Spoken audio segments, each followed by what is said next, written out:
Hello students, welcome to Magnet Brains. मैं रूपाली वर्मा। आज जो मैं आपको कराने जा रही हूँ वो है आपकी क्लास 11th की बुक अभिव्यक्ति और माध्यम का नवा अध्याय।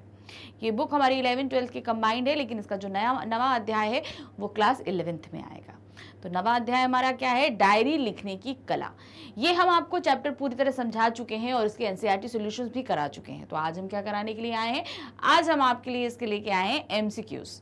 जैसे कि सभी एग्जाम पैटर्न्स में एमसीक्यूज पूछे जाते हैं, तो ये आपके लिए बहुत ही हेल्पफुल रहेंगे। तो चलिए देखते हैं इस पार्ट के एमसीक्यूज। तो पहला जो प्रश्न हमारे पास में आ रहा है, क्या है? मोटे गत्ते की जिल्द वाली नोटबुक जिसके पन्नों पर साल के 365 दिनों के की क्रमवार तिथियां आदि सजी होती हैं, उसे क्या कहते हैं? मोटा गत्ता मतलब जो उसका कवर होता है वो हार्ड होता है। अंदर पूरे साल की 365 डेज की जो तिथियां लिखी रहती हैं, डे लिखी रहती है, क्रमवार रहती हैं, एक के बाद, जैसे एक तारीख के बाद 2 तारीख आएगी, तो उसको क्या बोलते हैं? कॉपी, डायरी, बही खाता या रजिस्टर? तो वो क्या कहलाती है? डायरी। क्या कहा जाता है उसको? डायरी। आप सभी देखते होंगे कि न्यू ईयर पे जो है बहुत सी डायरियां मिलती हैं हम लोग को, हमको भी मिलती हैं, बहुत पहले से मिलती चली आ रही हैं। बहुत सी कंपनियां अपनी अपनी डायरियां छपवाती हैं। तो यहाँ पर क्या है, वो क्या होती है? उसको बोलते हैं डायरी। तो अब हम देखते हैं हमारा क्वेश्चन नंबर 2। क्वेश्चन नंबर 2 क्या है?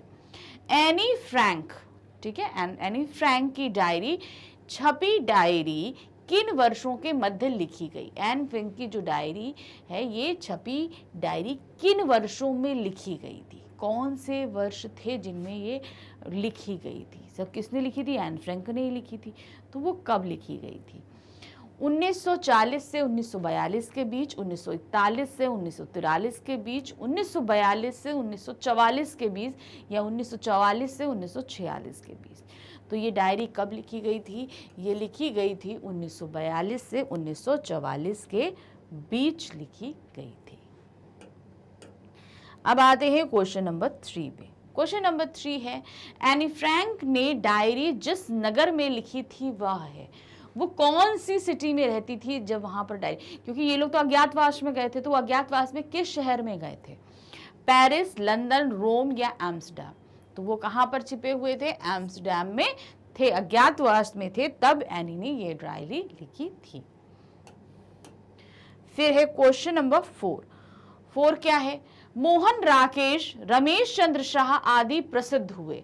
ये दोनों नाम किस लिए ज्यादा प्रसिद्ध हुए? मोहन राकेश और रमेश चंद्र शाह किस लिए प्रसिद्ध हुए हैं? डायरी लेखन के रूप में, कवि के रूप में, भाषणकर्ता के रूप में, या निबंधकार के रूप में? तो ये दोनों ही डायरी लेखक के रूप में जो है प्रसिद्ध हुए। देखिए, डायरी पहले लिखी जाती थी, लेकिन धीरे धीरे क्या हुआ कि इसको एक विधा बना दिया गया। खास तौर से यात्रा वृत्तांत जो है वो डायरी विधा में लिखा जाने लगा। डायरी लेखन ही एक विधा के रूप में निर्माण कर दिया गया। तो इन दोनों ने बहुत सारे लेखन डायरी विधा में किए। तो डायरी लेखन की विधा में इन दोनों ही लेखकों के नाम प्रसिद्ध हैं। क्वेश्चन नंबर है 5, डायरी लेखन अब किस रूप में लोकप्रिय हो गया? देखिए, अभी हमने बताया पहले तो डायरी, लेकिन अब ये किस रूप में लोकप्रिय हुआ है? विधा, शौक, विचार या पद्धति? तो ये किस में हुआ है? एक विधा में। यानी कि जैसे हम लोगों ने पढ़ा है हमारे साहित्य के, हिंदी साहित्य के हमारे 2 खंड हैं, काव्य खंड, गद्य खंड। तो गद्य खंड में कई विधाएं हैं, कहानी है, उपन्यास है, निबंध है, आलोचना है, उसी तरह यात्रा वृत्तांत है, डायरी भी है। तो डायरी को क्या अब उसी एक विधा के अंतर्गत ले आया गया है। तो ये गद्य साहित्य की एक विधा के रूप में इसे जाना जाने लगा है। क्वेश्चन नंबर है 6 में क्या है? हम डायरी को शब्दबद्ध करते हैं। हम किस लिए डायरी को शब्दबद्ध करते हैं? अपने लिए, परायों के लिए, साहित्य के लिए, छपवाने के लिए। तो हम इसको किस लिए करते हैं? अपने लिए करते हैं। क्यों? क्योंकि ये सिर्फ हमारी निजी होती है, इसको हम ही लिखते हैं और हम ही पढ़ते हैं, इसे किसी और को पढ़ने का मतलब ये सार्वजनिक नहीं की जा सकती है। तो सिर्फ उसको हम किसके लिए लिखते हैं? अपने लिए लिखते हैं। क्वेश्चन नंबर है 7, एनी फ्रैंक कौन थी? एनी फ्रैंक थी कौन? जर्मनी में पैदा हुई एक यहूदी लड़की, इंग्लैंड में पैदा हुई एक ईसाई लड़की, रोम में पैदा हुई एक यहूदी लड़की, जापान में पैदा हुई एक बौद्ध लड़की। तो एनी फ्रैंक कौन थी? जर्मनी में पैदा हुई एक यहूदी लड़की थी, जिसे नाजियों का बहुत ही अत्याचार सहना पड़ा था। हम सभी के सिलेबस में है भी, हम लोगों ने पढ़ा भी है, तो उसको वो हम लोग जानते हैं कि किस तरीके से उसने किया था, सारी चीज़ें कैसे सरवाइव किया था उसके बाद, और उसकी जो मृत्यु है वो भी जो है क्या कहते हैं नाजियों के एक कैंप, यातना कैंप में ही हुई थी। अब है क्वेश्चन नंबर 8। क्वेश्चन नंबर 8 है एनी फ्रैंक का जीवन काल रहा। जीवन काल मतलब उसकी जन्म से लेकर उसके मृत्यु तक का समय, कब उसका जन्म हुआ और कब उसकी मृत्यु हुई, जीवन काल उसका क्या था। 1919 से 1945 तक, 1925 से 1945 तक, 1929 से 1945 तक, 1939 से 1945 तक। तो एनी फ्रैंक का जो जन्म काल रहा, जीवन काल, वो 1929 से 1945 के बीच में रहा था, यानी कि सिर्फ 1929 में उसका जन्म हुआ और 1945 में उसकी मृत्यु हो गई। क्वेश्चन नंबर 9 है नाजियों ने अत्याचार किए थे। नाजियों ने अत्याचार किस पे किए थे? हिंदुओं पर, ईसाइयों पर, बौद्धों पर या यहूदियों पर? तो नाजियों ने अत्याचार किए थे यहूदियों पर। क्वेश्चन नंबर है 10 में क्या है? एनी फ्रैंक के परिवार में से जीवित कौन बचा था? उसके परिवार में उसकी एक बहन थी, एक भाई था, माता थे, पिताजी थे। तो ये सभी जो है अज्ञातवास में थे और सभी जो है वो पकड़ लिए गए थे नाजियों द्वारा। जीवित सिर्फ एक व्यक्ति बचा था, वो कौन था? पिता, माता, बहन या भाई? तो सिर्फ जो जीवित बचे थे वो कौन थे? पिता थे। पिता ने ही जो है वापस आने के बाद में, जब वो वहाँ कैंप से छूटे थे नाजियों के बाद से, तो फिर एनी की डायरी को ढूंढा और ढूंढने के बाद उसे छपवाने तक की प्रक्रिया संपन्न कराई और वो एक इतिहास बनकर रह गई उसकी डायरी। क्वेश्चन नंबर है 11 में क्या दिया है? एनी फ्रैंक की डायरी किस भाषा में लिखी गई थी? एनी ने अपनी डायरी किस लैंग्वेज में लिखी थी? अंग्रेजी, जर्मन, डच या रूसी? तो उसने लिखी थी डच भाषा में, क्योंकि हम डायरी के बारे में पढ़ रहे हैं तो, और ये सबसे फेमस डायरी है, ये ध्यान रखिएगा। अभी तक के इतिहास में सबसे फेमस डायरी मानी जाती है एनी फ्रैंक की डायरी को, इसीलिए उसके बारे में क्वेश्चंस आएंगे। क्यों? क्योंकि ये हमारे चैप्टर में भी दिया गया है। तो ये किस भाषा में लिखी थी उसने डायरी? डच भाषा में लिखी थी। क्वेश्चन नंबर है 12 क्या दिया गया है? एनी फ्रैंक की डायरी का शीर्षक था, उसकी डायरी का शीर्षक क्या था? यानी कि जो उसको मिला था डायरी, जब छप कर आई, जब उसके पापा ने छपवाई, छप के आने के बाद उस डायरी को शीर्षक क्या दिया गया था? A young girl in trouble, a young girl in pain, the diary of a young girl, the diary of a suffer. तो वो जो डायरी छपकर आई थी, जिसे एक पुस्तक का रूप दे दिया गया था, तो वो किस नाम से छपी थी? The diary of a young girl. लिखी तो एनी ने डायरी थी, लेकिन उसे एक पुस्तक में बनाकर छाप दिया गया था, तो उस पुस्तक का नाम दिया गया था the diary of a young girl. Question number है 13 में क्या है? एक साहित्यकार की डायरी, यह किस लेखक की लिखी डायरी है? देखिए, पाठ में कई सारे लेखकों की जिन्होंने अलग अलग डायरी विधा में लिखा, किसी ने यात्रा वृत्तांत डायरी विधा में लिखा है, किसी की खुद की डायरी है, तो अलग अलग के नाम हैं। तो अब यहाँ पर एक नाम दिया गया है, एक साहित्यकार की डायरी। तो ये किस लेखक की डायरी थी? सेठ गोविंद दास, डॉक्टर रघुवंश, रामवृक्ष बेनीपुरी या गजानन माधव मुक्तिबोध? तो ये जो हम बात करें एक साहित्यकार की डायरी, ये इसके लेखक थे गजानन माधव मुक्तिबोध।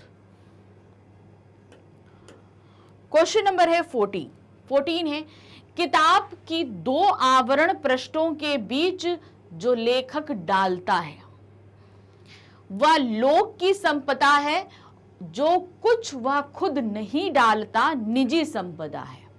यह कथन किसका है? यानी कि एक किताब है, किताब के बीच में एक लेखक जो कुछ लिख रहा है, जो लोक के लिए यानी बाहर सभी लोगों के लिए है, वो क्या है? वो क्या कहते हैं, उसकी वो डालता है, वो निजी संपदा है। वो जो कुछ भी डालता है वह निजी। तो जो नहीं डाल रहा है, जो सिर्फ अपने लिए डाल रहा है, वो निजी संपदा है। जो सबके लिए डाल रहा है वो सभी पढ़ सकते हैं, सार्वजनिक है। तो ये लेख किसने, ये कथन किसने बोला था? तो ये जो कथन है किसने बोला है? गेल हैमिल्टन, विजय पंडित, एनी फ्रैंक या गजानन माधव मुक्तिबोध। तो ये बोला किसने है? गेल हैमिल्टन ने। ये बात किसने बोली है? गेल हैमिल्टन ने। क्वेश्चन नंबर है 15 में क्या दिया है? दिन भर आप जिन घटनाओं, गतिविधियों और विचारों से गुजरते हैं उन्हें डायरी के पृष्ठों पर शब्दबद्ध करना क्या कहलाता है? हम अब पूरा दिन जो कर रहे हैं, गुजर रहे हैं, जो कुछ भी, अगर इसको हम डायरी में लिखें तो इसे क्या कहेंगे? क्या कहलाएगा ये लेखन? समाचार लेखन, डायरी लेखन, पत्र लेखन या अनुच्छेद लेखन? तो ये कहलाता है क्या? डायरी लेखन। क्यों? क्योंकि इसको हम अपने प्रतिदिन के हिसाब से लिखते हैं। क्वेश्चन नंबर है 16 है, एनी फ्रैंक की डायरी को किस कृति के रूप में महत्वपूर्ण माना गया है? ये कैसी कृति के रूप में बहुत ही ज्यादा महत्वपूर्ण है? क्योंकि सिर्फ वो एक डायरी थी, लेकिन उसमें एक ऐसी समय की बात लिखी थी जो सबसे छिपा हुआ था, कोई नहीं जानता था इसके बारे में। और जिन्होंने ये चीज सही, वो जीवित नहीं बचे, जीवित बचे तो कैसे वो आगे तक लोग जाने, कैसे कैसे सफर किया सबने, कुछ नहीं था। सिर्फ एक ये दस्तावेज था जो बहुत ही इंपॉर्टेंट था, तो इसे एक बहुत ही महत्वपूर्ण दस्तावेज के रूप में संकलित कर लिया गया। तो इस कौन से महत्वपूर्ण दस्तावेज के रूप में संकलित किया गया? ऐतिहासिक कृति के रूप में। भाई जाहिर सी बात है वो इतिहास का ही एक हिस्सा था, क्योंकि किस तरीके से नाजियों ने यहूदियों पर जुर्म किए, कैसे कैसे सब वहां बचने के लिए परेशान थे, तो ये एक ऐतिहासिक दृष्टि के रूप में हो गया। साहित्यिक कृति के रूप में, या उपरोक्त दोनों, या भौगोलिक कृति के रूप में? तो ये एक साहित्यिक कृति के रूप में भी हो गया। क्यों? क्योंकि ये हम लोग के साहित्य के सिलेबस में ऐड कर दिया गया और इसने हमको बताया कि डायरी लेखन की विधा से हमें परिचित कराया, तो ये इसलिए भी है। तो यहां पर हम क्या बोलेंगे? उपरोक्त दोनों ही सही है। क्वेश्चन नंबर है 17 क्या दिया है? हरी घाटी यह किसके द्वारा लिखी गई एक यात्रा डायरी है? यानी कि हरी घाटी नाम से एक यात्रा डायरी लिखी गई थी, ये किसने लिखी? इसके लेखक कौन है? राम वृक्ष वेनीपुरी, कर्नल सज्जन सिंह, सेठ गोविंद दास या डॉक्टर रघुवंश? तो ये किसने लिखी है? डॉक्टर रघुवंश द्वारा लिखी गई एक यात्रा डायरी है। मतलब यात्रा के दौरान जो है उन्होंने इस डायरी को, अब जब हम जैसे कहीं यात्रा पे निकलते हैं, हम आज निकल रहे हैं तो आज की डेट डालेंगे, आज का दिन डालेंगे, आज का वर्ष डालेंगे, फिर समय के हिसाब से आज इतने बजे हम यहाँ पहुंचे, ये खाया, फिर ये घाटी देखी, वो घाटी देखी, ये सब इस तरीके से लिखते हैं। फिर दूसरे दिन की हमारी यात्रा कहाँ रहेगी, कहाँ से हमने शुरू करी दूसरे दिन की, और ये कहाँ तक हम पहुंच गए, और हमने पूरा दिन में क्या क्या देखा, तो पर डे के हिसाब से लिखी जाती है। तो ये क्या, ये भी जो यात्रा वृत्तांत है वो भी एक डायरी लेखन की कला के अंतर्गत आ जाते हैं। तो ये क्या है? ये हम किसने लिखी है हरी घाटी? डॉक्टर रघुवंश ने लिखी है। क्वेश्चन नंबर है 18 क्या है? एनी को अपनी डायरी कौन से जन्मदिन पर तोहफे के तौर पर मिली थी? जिस डायरी में उसने एक इतिहास को लिख डाला, वो डायरी उसे किस जन्मदिन पर मिली थी? कौन सा जन्मदिन था? 12वें जन्मदिन पर, 13वें जन्मदिन पर, 15वें जन्मदिन पे या 11वें जन्मदिन पर? तो उसको कब मिली थी? ये 13वें जन्मदिन पर ये डायरी उपहार के तौर पर मिली थी, जिसमें उसने एक इतिहास रच दिया। क्वेश्चन नंबर है 19, एनी फ्रैंक की मृत्यु कब हुई? अब डेट नहीं पता, क्योंकि वो एक यातना गृह में मरी थी, तो वो मंथ के हिसाब से लमसम अंदाजा लगाया गया कि वो कब मरी थी। तो इसमें देखिए दो मंथ के नाम से दिया गया है, ईयर कंफर्म था। तो यहाँ पर क्या दिया है? फरवरी या मार्च 1945, या तो फरवरी में मरी या मार्च में मरी 1945 में। उसी तरह मार्च या अप्रैल 1945, जून या जुलाई 1945, अक्टूबर या नवंबर 1945। तो जो उसकी डेट का लमसम टाइम समय निकाला गया कि कब वो मरी किस टाइम में, तो वो था फरवरी या मार्च 1945 में के करीब उसकी मृत्यु मानी जाती है। क्वेश्चन नंबर है 20 में क्या है? यह 60 लाख लोगों की तरफ से बोलने वाली एक आवाज है, एक ऐसी आवाज जो किसी संत या कवि की नहीं है, बल्कि एक साधारण लड़की की है। एनी फ्रैंक के बारे में यह कथन किसका है? जब एनी फ्रैंक की डायरी जो है एक पुस्तक रूप में छपकर सामने आई तो उसके बारे में ये कथन कहा गया, तो ये कथन किसने बोला था? गेल मिल्टन, इलिया इरहैनबुर्ग ने, रघुवंश रामवृक्ष वेनीपुरी ने। तो ये बोला था इलिया इरहैनबुर्ग ने, ये बात जो है एनी के बारे में, उसकी किताब के बारे में बोला था। क्वेश्चन नंबर है 21 में क्या दिया है? डायरी लेखन कहाँ किया जाना चाहिए, यानी कि कहाँ पर होना चाहिए, कैसे डायरी लिखने की सजेशन दिया गया है कि आप डायरी कहाँ पर लिखो। किसी पुरानी नोटबुक में लिखिए, पुराने साल की डायरी में लिखिए, उपरोक्त दोनों कुछ पन्नों को एकत्र करके लिखिए। तो डायरी हमेशा, जैसे मान लीजिए हम अभी तक डायरी नहीं लिख रहे थे, अब हम डायरी लिखना शुरू कर रहे हैं, तो हमें डायरी कहाँ लिखनी चाहिए? हमेशा हमें कोई भी पुरानी नोटबुक ले लेनी चाहिए या पुराने साल की डायरी ले लेनी चाहिए, हमें नई नहीं लेनी चाहिए। क्या होता है, हर दिन एक जैसा नहीं होता। मान लीजिए आज हमारे साथ कुछ ज्यादा नहीं घटा तो छोटी सी जगह पे आ गया, और कल हमने क्या किया, हमारे साथ बहुत कुछ घटा, हम उसको डिटेलिंग में लिखना चाहते हैं। तो अब क्या होगा, जो डायरी होती है उसमें बहुत छोटे छोटे से कॉलम दिए रहते हैं जो हमारे पर डे के हिसाब से रहते हैं, तो अब हम उसको पूरा डिटेलिंग से लिख ही नहीं पाएंगे। मगर अगर हम पुरानी डायरी लेंगे या हम पुरानी नोटबुक लेंगे तो हम अपने हिसाब से लिख सकते हैं। अगर एक पेज में नहीं आया, 2 पेज में आया, तो डायरी पुराने साल की होगी तो हम डेट कट करके उसमें वही डेट डाल देंगे जिस डेट के आगे हम बढ़ते जाएंगे। तो हम डेट कट करने का ऑप्शन हमारे पास में वहां पे होता है, नोटबुक में हमारे पास डेट डालने का ऑप्शन होता है। लेकिन जब हम जिस साल में है और उसी साल की डायरी में लिखेंगे तब हमारे पास लिमिटेशन हो जाती है हमारे प्लेस की, हमारे पास ज्यादा जगह नहीं रहती लिखने की। इसलिए हमेशा जो क्या कहा जाता है, आप कोई नोटबुक ले लीजिए या पुराने साल की डायरी लीजिए और तब लिखिए, तो वो ज्यादा सही रहता है। तो इसीलिए यहाँ पर क्या होगा, डायरी लेखन हमें कहाँ करना चाहिए? पुरानी नोटबुक या पुराने साल की डायरी में। उपरोक्त दोनों सही है। अब क्वेश्चन नंबर 22 में क्या दिया है? डायरी लिखते समय हमें किन बातों को शब्दबद्ध करना चाहिए? अब हमारे साथ पूरा दिन में तो बहुत कुछ घटता है, तो हमें किन बातों को जो है उस डायरी में लिखना चाहिए? क्या क्या लिखना चाहिए? दिन में घटित हुई हर एक घटना को, मतलब हमारे साथ पूरा दिन में जो कुछ हो रहा है हम सब कुछ लिख लें।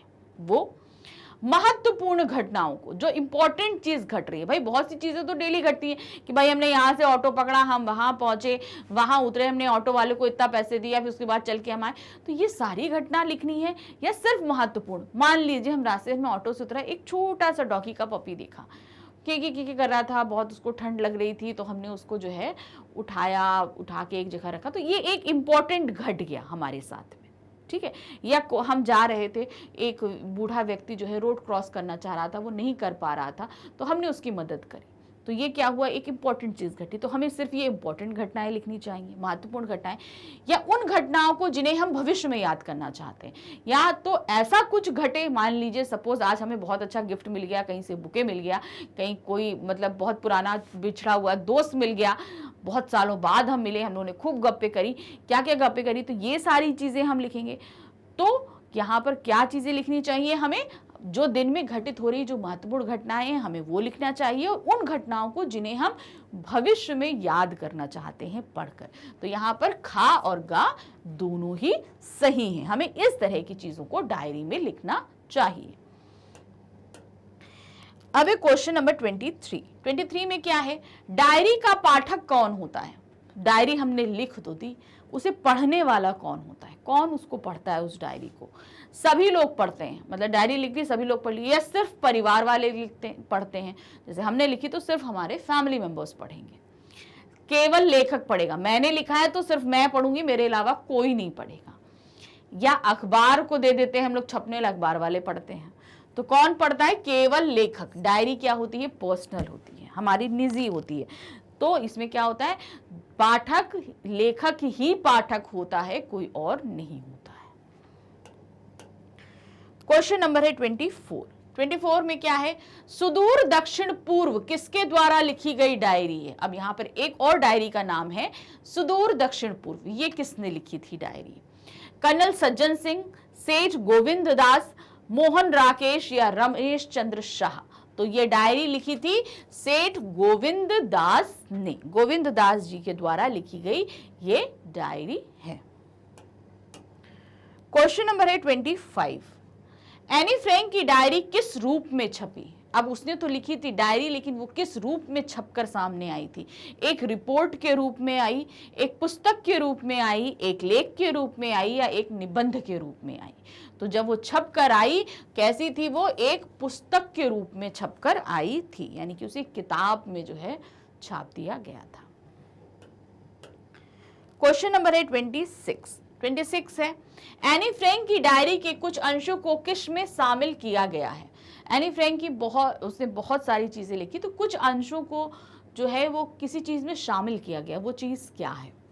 राजनीतिक पुस्तकों में, यानी कि उसे राजनीति के तौर पर जो है इस्तेमाल किया जाने लगा। स्कूली पाठ्यक्रम में, यानी कि स्कूल की पुस्तकों में छप गया वो। साहित्यिक पुस्तकों में छप गया, यानी साहित्य की बड़ी बड़ी पुस्तकों में उसे छाप कर रख दिया गया, या उपरोक्त में से कोई नहीं। तो क्या हुआ? ये स्कूली पाठ्यक्रम की पुस्तकों में शामिल कर लिया गया। एज अ डायरी लेखन की, डायरी लेखन कैसे किया जाता है और या एक इतिहास के तौर पर दिखाने के लिए भी, तो ये एक स्कूली पाठ्यक्रम में शामिल कर लिया गया। क्वेश्चन नंबर 27 क्या है? एनी फ्रैंक की मृत्यु किस कारण से हुई थी? वो कैसे मरी थी? क्या वो इतनी कम उम्र में वो क्यों, कैसे मर गई? बीमारी के कारण, यात्रा के कारण, मतलब वो बहुत लंबी यात्रा कर रही थी, इस दौरान वो मर गई। यातना के कारण, यानी कि तकलीफ दी गई, उसको बहुत ज़्यादा पीड़ा दी गई इसलिए वो मर गई, या दुर्घटना के कारण। तो उसे नाजियों के कैंप में रख लिया गया था और बहुत यातना दी गई थी, जिसके कारण उसकी मृत्यु हो गई थी। क्वेश्चन नंबर है 28 क्या है? एनी फ्रैंक की मृत्यु कहां पर हुई थी? कौन सी ऐसी जगह थी जहां पर हुई थी? उसके अपने घर पर ही उसकी मृत्यु हुई थी, उसकी नानी के यहाँ उसकी मृत्यु हुई थी, यहूदियों के यातना कैंप में हुई थी, या नाजियों के यातना कैंप में हुई थी? तो उसकी मृत्यु हुई थी नाजियों के यातना कैंप में, जहां पर यहूदियों को पकड़कर रखकर यातनाएं दी जाती थी। क्वेश्चन नंबर है 29 में हमारे पास क्या पूछा गया है? लद्दाख यात्रा की डायरी किसके द्वारा लिखी गई है? एक यात्रा वृत्तांत है जिसे डायरी के रूप में लिखा गया। ये किसने लिखी है लद्दाख यात्रा की डायरी? सेठ गोविंद दास, कर्नल सज्जन सिंह, रामवृक्ष बेनीपुरी, या गजानन माधव मुक्तिपोत? तो ये किसने लिखी है? कर्नल सज्जन सिंह ने लद्दाख यात्रा की डायरी लिखी है, कर्नल सज्जन सिंह ने। क्वेश्चन नंबर है 30 में हमारे पास में क्या दिया गया है? डायरी के बारे में निम्नलिखित से में असत्य कथन को छांटना है। हमारे पास 4 वक्तव्य, 4 कथन दिए गए हैं, इनमें से जो गलत है हमें वो छांटकर अलग करना है। तो क्या है? डायरी नितांत व्यक्तिक रचना है। जाहिर सी बात है, बहुत ही पर्सनल होती है व्यक्तिक रचना, यानी कि पर्सनल थिंग होती है, बिल्कुल सही है, तो ये असत्य नहीं है। डायरी स्वलेखन है, जाहिर सी बात है अपने आप ही लिखी जाती है, इसलिए उनसे किसी घटना का एक ही पक्ष उजागर होता है। जाहिर सी बात है हम लिख रहे हैं तो हमारा ही पक्ष उजागर होगा, दूसरे सामने वाले का पक्ष उजागर नहीं होगा, तो ये भी सही है। डायरी निजी अनुभूतियों के साथ साथ सामाजिक आर्थिक परिप्रेक्ष्य का भी विवरण प्रस्तुत करती है। जैसे एनी की डायरी है, वो क्या है, उसने अपनी पर्सनल चीजें तो लिखी, लेकिन साथ साथ उसके उस समय उसके आसपास जितनी घटित हो रही थी चीजें, उसने सामाजिक तौर पर, उनके पास पैसे कम थे, खाने के लिए चीजें कम थी, किस तरीके से वो रह रहे थे, दिन में मोटे मोटे पर्दे डाल के वो लोग रहते, तो मतलब आसपास के माहौल के बारे में भी सारी चीजें व्यक्त करती। सिर्फ पर्सनल जो है हम चीजें जो फील कर रहे हैं वही नहीं होती हमारे, हम उसमें आसपास की चीजें भी लिख देते हैं, तो ये भी सही है। फिर चौथा है, डायरी सार्वजनिक तौर पर पढ़े जाने वाला दस्तावेज है। ये असत्य कथन है। डायरी निजी होती है, इसे सिर्फ हम जो लिख रहा है वही पढ़ता है, अगर हम चाहें तो हम किसी और को पढ़ा सकते हैं, लेकिन ये सार्वजनिक तौर पर नहीं पढ़ी जाती है, तो ये कथन हमारा असत्य है। डायरी को हम कभी भी सार्वजनिक तौर पर नहीं पढ़ते। अब एनी नहीं रही तो उसके पापा ने छपवाई तो उसको सार्वजनिक किया, वो होती अगर वो चाहती तो वो छपवाती, तो यहां पर क्या है, ये जो है सार्वजनिक तौर पर जो है नहीं छापी जा सकती है। तो यहाँ पर हमने अपने इस पार्ट के प्रश्नोत्तरों को ख़त्म किया। एमसीक्यूज बहुत ही इंपॉर्टेंट जो क्वेश्चंस थे हम आपके लिए लेकर आए। आई थिंक आपके आने वाले टेस्ट्स में ये बहुत ज़्यादा हेल्पफुल रहेंगे। अगर आप इस पार्ट को पढ़ना या समझना चाहते हैं तो उसके लिए आपको आना होगा हमारे चैनल magnet brain.com पे। जब आप यहाँ पर आएंगे तो आप यहाँ पर देखेंगे कि गार्डन से लेकर क्लास 12 तक की सभी क्लासेस अवेलेबल हैं। तो ये हम पढ़ रहे थे अपनी क्लास 11th में, तो हम 11th पर क्लिक करेंगे। 11th क्लिक करते ही हमारे सामने जो है 11th में पढ़ाए जाने वाले सभी सब्जेक्ट्स होंगे। तो ये जो चैप्टर हम पढ़ रहे थे ये थे हमारी बुक अभिव्यक्ति और माध्यम से। तो हम यहाँ पर क्या करेंगे, अभिव्यक्ति माध्यम में जहाँ वॉचनाव लिखा है यहाँ पर हम क्लिक करेंगे। क्लिक करते ही हमारे सामने जो है पूरी बुक की जो प्लेलिस्ट है वो सामने होगी। तो ये है हमारा चैप्टर 9 डायरी लिखने की कला। इस पे क्लिक करेंगे, इसके अंदर हमारे पास समरी है, एनसीईआरटी सॉल्यूशंस है, जिसमें भी आपको डाउट है, जो कुछ भी आप देखना या पढ़ना चाहते हैं उस पर क्लिक करेंगे। क्लिक करते ही आपका वीडियो स्टार्ट हो जाएगा। वीडियो देखिए और अपने सभी डाउट्स को क्लियर कीजिए, लेकिन साथ ही हमारे चैनल को लाइक, सब्सक्राइब और शेयर करना बिल्कुल नहीं भूलिएगा। Thank you for watching, bye bye.